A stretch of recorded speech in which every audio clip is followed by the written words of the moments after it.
काय वाटतंय या विधानसभेचा निकाल काय ऑलरेडी लागल्याच जमाय म्हणजे ह्या काय संपूर्ण जिल्ह्यातल्या सगळ्या महायुतीच्या जागांचा निकाल लागल्याच जमाय। मला वाटतं की आमदार शिवेंद्रराजे हे सगळ्यात मोठ्या म्हणजे महाराष्ट्रात तरी सगळ्यात मोठ्या मताधिक्याने निवडून येतील। सगळे काल तावरे साहेबांच्या वर जे आरोप झालेले आहेत पैसे वाटलेल्याचे आणि त्याचा परिणाम पूर्ण महाराष्ट्रातल्या निवडणुकीवर होऊ शकतो काही होणार नाही, कारण की असं काही घडलं नाही। हे सगळं दाखवलेलं असतं।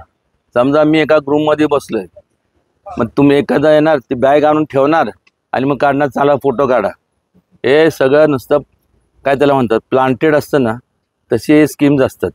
एखाद्याला बदनाम करायचं आणि ऐन निवडणुकीच्या काळात जेव्हा लोकांसमोर जात असताना आपल्याकडे कुठलंही सांगण्यासारखं काम नसतं, तेव्हा मग आपण म्हणजे मग चारित्र्य हनन असेल किंवा मग वैयक्तिक पातळीवर जाणं, हे राजकारणात आता अनेक वर्षापासून मी पण बघत आलेलो, आपण पण पाहिले। बारामतीमध्ये अजित पवारांना मोठं आव्हान दिलेलं आहे। काय वाटतं बारामतीमध्ये काय निकाल लागेल? काय पुतण्यानं स्वतः बारामतीमध्ये अजितदादांना आव्हान दिलंय। काय वाटतंय बारामतीचा निकाल काय लागेल? इम्तियाजभाई मागे नाही दादा निर्भय दादानी काम केलं होते तसं।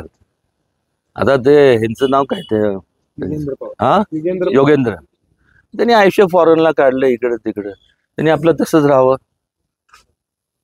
ज्यावेळेस काम करायचं होतं त्यावेळेस केलं नाही, आणि ज्यांनी अजितदादांसारख्या व्यक्तींनी काम केलंय, आणि कसं असतं हौशे नवशे गवशी असतात ना, निवडणुकीच्या काळात अनेक लोक उभे असतात। कोणतरी म्हणतं अरे धारेत उभं, मग पवार साहेबांनी सांगितलं तर कोण नाही तर त्याला बळीचा बकरा केला, एवढंच मला या ठिकाणी सांगायचं वाटतं। महाराज साहेब इकडे पवार वाईमध्ये येतात आणि पाडा पाडा पाडा म्हणतात, कोण? पवार साहेब, आणि तुम्ही म्हणता आबादची कॉलर टाईट करा। काय सांग पाडा कशा करता मला सांगा? पाडा म्हणजे कशा करता पाडा? गद्दारी मकरंद पाटलांनी केली असं त्यांचं गद्दारी केली। मग 55-60 वर्ष जेव्हा काँग्रेस बरोबर तुम्ही होत्या, घोषणा झाल्या, लोकांच्या कामाची पूर्तता झाली नाही, ह्याच्या एवढी तर मोठी गद्दारी होऊ शकत नाही। गद्दारी कोणी केली? ह्या लोकांनी केली, काँग्रेसनी, पवार साहेब असतील, सगळे ज्यावेळेस होते लोकांच्या भावनेशी खिलवाड केलाच ना, त्यांनी उत्तर द्यावं त्याच्या संदर्भात। आणि मी काही चिडेपोटी बोलत नाही। त्यावेळेस जे आता जे ज्येष्ठ आहेत ते त्यावेळेस ते पण ऐन तारुणच होते, त्यांचं संपूर्ण जे काही स्वप्न पाहिलं ते स्वप्नांचा भंग झाला, बरोबर नाही ना।